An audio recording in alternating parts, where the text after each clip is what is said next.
जनकराजजा मनोहराय मामकाभीष्टदाय महितमङ्ग.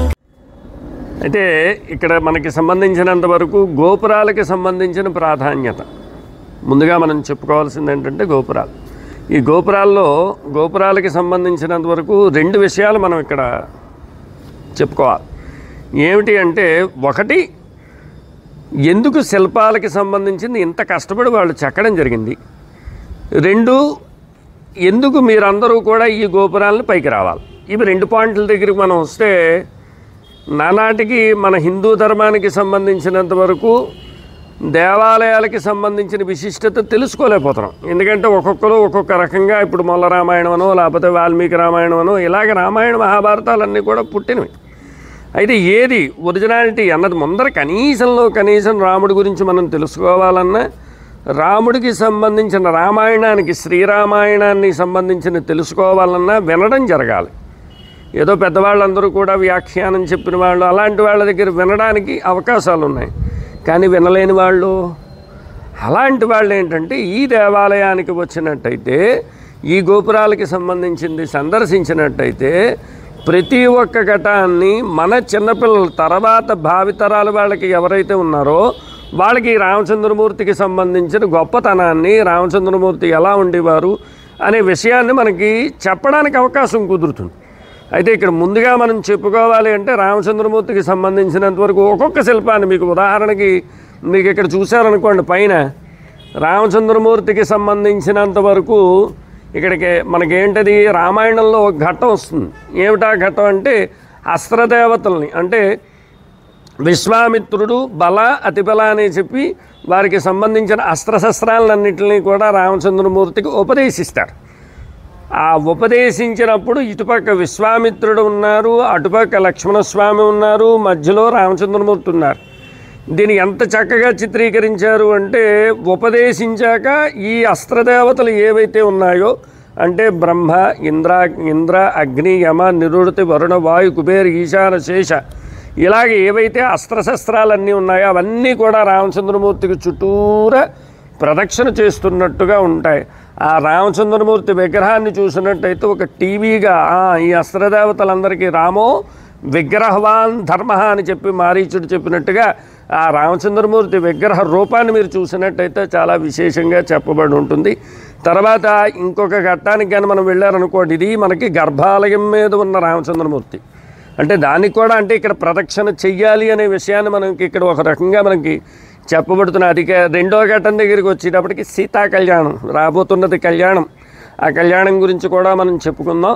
ఇక్కడ కళ్యాణానికి సంబంధించినంతవరకు సీతా కళ్యాణాన్ని చాలా విశేషంగా ఇక్కడ చెప్పబడి ఉన్నారు. అటుపక్క ఎవరైతే ఈ కళ్యాణానికి సంబంధించిన కారకుడైనటువంటి వాడు విశ్వామిత్రుడు, అలాగే ఈ సీతామ్మవారికి సంబంధించిన తండ్రి అయినటువంటి జనక మహారాజు, దాని తర్వాత అయినటువంటి జనక మహారాజు గారి భార్య మహారాణి, ఆ తర్వాత రామచంద్రమూర్తి, ఆ తర్వాత సీతామ్మవారు, ఇటుపక్క లక్ష్మణస్వామి, అటుపక్క శతానందుడు, ఇలాగ మనకి ఇక్కడ ఒక ఘట్టాన్ని చెప్పబడి ఉంది. ఇక ఆ పైన అద్దాల మందిరానికి సంబంధించిన చిత్రాన్ని చిన్నది చెప్పుకోవచ్చు. ఏమిటంటే, అక్కడ వాళ్ళ విగ్రహాన్ని ఎంత కళగా సృష్టించారు అంటే, రామచంద్రమూర్తి మారం చేస్తుంటాడు. మన చిన్నపిల్లలు చూడండి మారం చేస్తుంటాం. అయితే ఇప్పుడు మనం సెల్ ఫోన్లు ఇచ్చిస్తున్నాం అనుకోండి, పూర్వం అయితే చంద్రుని చూపించేవారు. అలాగే ఇక్కడ చెప్పొచ్చేది ఏంటంటే, దశరథ మహారాజు అద్దాన్ని తీసుకొని వచ్చి చంద్రుడిని అద్దంలో చూపించి రామచంద్రమూర్తికి చూపిస్తున్నారన్నమాట. అక్కడ రామచంద్రమూర్తి వారికి ఆ చంద్రుడిని అద్దంలో చూపిస్తున్న సన్నివేశం. అంటే ఒక్కొక్క సన్నివేశానికి ఒక్కొక్క విశిష్టత. అంటే మనకి ఇదేమిటి అంటే, గర్భాలయం మీద ఉన్నది. ఇక తర్వాత తూర్పు గోపురం దగ్గరికి వెళ్దాం. మనం తూర్పు గోపురం దగ్గరికి వెళ్ళేటప్పటికి, తూర్పు గోపురంలో బాలరామాయణానికి సంబంధించిన సంఘటనలన్నీ జరుగుతాయి. ఏమిటి అంటే, ఇక్కడ మనకి ఇంకోటి కూడా, ఇక్కడ బాలరామాయణానికి సంబంధించినంతవరకు అంటే మనకి తూర్పు గోపురం మీద కిందని ఒక్కొక్కటి చూసుకున్నట్టు అయితే, ఒకటి సుగ్రీవుడికి సంబంధించిన ప్రతిష్ట. అది సుగ్రీవుడికి సంబంధించిన ప్రతిష్ట. ఈ సుగ్రీవుడి ప్రతిష్ట ఎవరు చేశారు? పక్కన లక్ష్మణస్వామి, ఇటుపక్క అమితల వారు, తర్వాత జాంబవంతుడు, తర్వాత అలాగే ఆంజనేయ స్వామి, ఇలాగా వాళ్ళందరూ ఉన్నారు. అది కూడా ఇక్కడ ఏమిటి అంటే సుగ్రీవుడికి సంబంధించిన ప్రతిష్ట. దాని తర్వాత దగ్గరికి వచ్చేటప్పటికి మనకి సామ్రాజ్య పట్టాభిషేకం, సుగ్రీవుడికి సంబంధించిన పట్టాభిషేకాన్ని అక్కడ లక్ష్మణస్వామి వారు చేస్తున్నట్టుగా చూపించింది.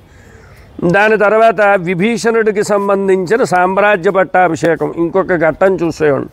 ఈ మధ్యలో ఉన్నది నారదుల వారు, తుమ్ముల వారు. ఆ పైన జాతవేదసే అమ్మవారు కనకదుర్గ అయినటువంటి అమ్మవారిని కూడా ఇక్కడ విగ్రహాన్ని అమర్చడం జరిగింది. దాని కిందని శివుడికి సంబంధించినంత వరకు పట్టాభిషేకం, శివ కళ్యాణానికి సంబంధించిన చూడండి అక్కడ కిందని చూసినట్టయితే శివుడికి సంబంధించింది. దాని తర్వాత రామచంద్రమూర్తికి సంబంధించిన పట్టాభిషేకం. ఈ రెండు కూడా తూర్పు గోపురానికి మనకి ఇటుపక్క, అంటే మనం ఇక్కడి నుంచి చూసినట్టయితే, అంటే ఈ అద్దాల మందిరం మండపం మీద నుంచి చూసినట్టయితే ఈ ఒక్క ఘట్టాలని మనం చూసుకోవచ్చు.